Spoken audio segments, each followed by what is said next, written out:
사이다팀의 분석 시스템은 7가지 이상 데이터를 바탕으로 최종 조합 픽을 멤버방에서 무료로 제공해드리고 있습니다.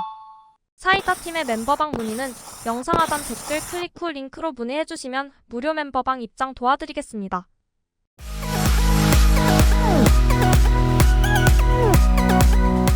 멤버분들의 적중 인증입니다. 오지마 회원님, 한맘먹자 회원님, 지금이니 회원님 인증 감사드립니다.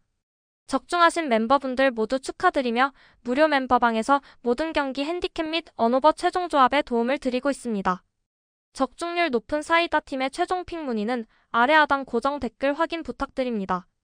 2월 26일 국내 농구 2경기 알아보겠습니다.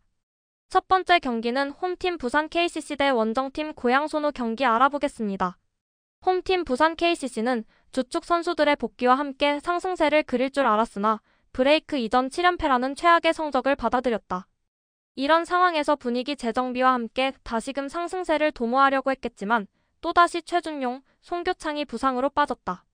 물론 이들이 돌아왔을 때 별다른 개선점 없이 오히려 연패에 빠졌기 때문에 당장의 열세로 이어질 것이라고 장담하긴 어렵다. 하지만 어쨌든 주축 선수임은 확실하고 골 밑에서 주도권을 잡아줄 수 있는 카드가 부족해진 것이기 때문에 이는 웨인 맞대결에서부터의 부담감으로 이어질 수밖에 없다. 그렇기 때문에 웨인 선수를 다시금 교체하며 골 밑에서 경쟁력을 보였던 윌리엄스를 상대로 고전할 가능성이 크다. 이를 타파하기 위해 국내 선수들이 움직임을 가져간다면 제 아무리 전력적으로 앞서는 고양 손호를 상대한다 하더라도 외곽에서의 변수를 내줄 가능성이 높아진다. 물론 상대의 실수를 바라며 전력적인 차이로 극복해내길 원하겠지만 이는 요행과도 가까워 보인다. 반면 원정팀 고양 손호는 카바와 계약을 종료하고 윌리엄스를 재영입하며 최소한 최하위만큼은 피해보자는 다짐을 보여주고 있다. 플레이오프와는 사실상 멀어졌지만 최대한 승률을 끌어올리며 다음 시즌을 도모하겠다는 심산으로 보인다. 윌리엄스가 이전까지 보여줬던 골 밑에서의 강세를 보여주기만 한다면 캔바와 함께 시너지를 기대할 수 있고 이 둘에게 의존한 공격 패턴을 가져가더라도 수비 라인이 헐거워진 부산 KCC를 상대로 오히려 포스트에서 강세를 보여주며 리드를 기대할 수 있다.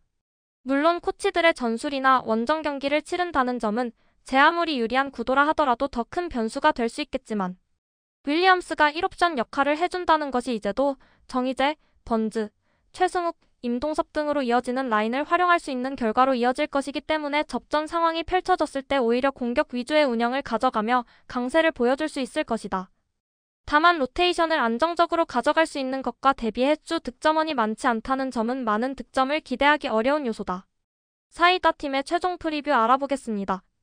고양 손호가 충분히 변수를 만들 수 있을 것으로 보인다. 부산 KCC가 전력적으로 밀리지 않는 구도라 하더라도 고양 손호에게 초반부터 주도권을 내주며 고전할 것으로 보인다. 고양 손호 입장에서는 캔바오의 존재감이 더욱 커지며 많은 스코어러를 활용하기 어렵더라도 국내 매치업에서의 리드를 기대할 수 있을 것으로 보인다. 고양 손호 승 또는 언더 추천드립니다. 두 번째 경기는 홈팀 안양정 관장 대 원정팀 수원 KT 경기 알아보겠습니다. 홈팀 안양정 관장은 브레이크 직전 마지막 경기를 기분 좋게 마무리했다. 무엇보다 버튼이 오브라이언트와 함께 웨인 1위 옵션 역할을 해주며 시너지를 내고 있는 것이다. 안양 정 관장 입장에서 웨인 선수에게 바랐던 공격적인 빠른 움직임을 자유롭게 해주니 이를 뒷받침해주는 작업만 하면 되는 편한 상황이다. 박지훈이 정상 컨디션은 아니었지만 복귀를 했고 여기에 변준영까지 가세할 것이라고 하니 국내 선수들이 외곽에서 시너지를 내줄 것이라는 기대도 가져갈 수 있다. 또한 김영현이 공격과 수비에서 구춘희를 도맡아주며 가교 역할을 해주는 것도 긍정적인 요소다. 이를 바탕으로 팀 디펜스에 대한 집중력이 높아졌고 상대의 주축 선수를 묶는 것에 탁월한 모습을 보였다.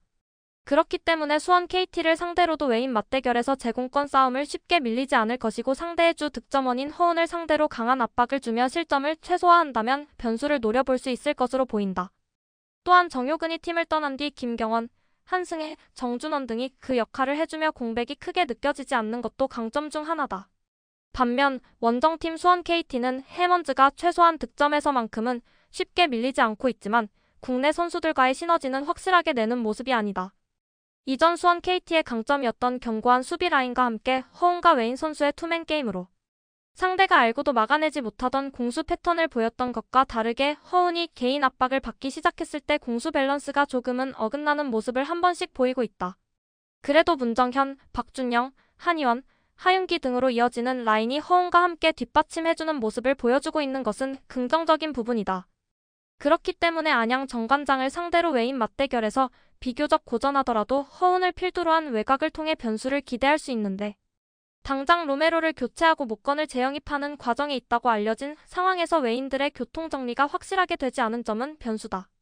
해먼즈가 득점에서 밀리지 않는 모습을 보여주더라도 결국엔 또 다른 주도권을 가져가야 하는데 디펜스에 열을 올리고 있는 안양 정관장을 상대로 허운 홀로 모든 것을 책임지는 것은 부담이다. 사이다 팀의 최종 프리뷰 알아보겠습니다. 안양 정관장 입장에서는 플레이오프 막차를 타기 위해 강한 집중력을 내고 있다. 물론 수원 KT 입장에서도 방심할 만한 단계가 아니지만 당장 외인 구성에서부터 국내 선수들의 활용도까지 안양 정관장이 근소하게 앞서는 모양새였다. 그렇기 때문에 홈에서의 이점과 함께 버튼, 오브라이언트의 활약과 더불어 전방에서부터 강한 주도권을 앞세워 근소한 리드를 가져갈 수 있을 것으로 보인다. 안양정 관장 승 또는 언더 추천드립니다. 사이다 팀의 멤버방 문의는 영상 하단 댓글 클릭 후 링크로 문의해주시면 무료 멤버방 입장 도와드리겠습니다.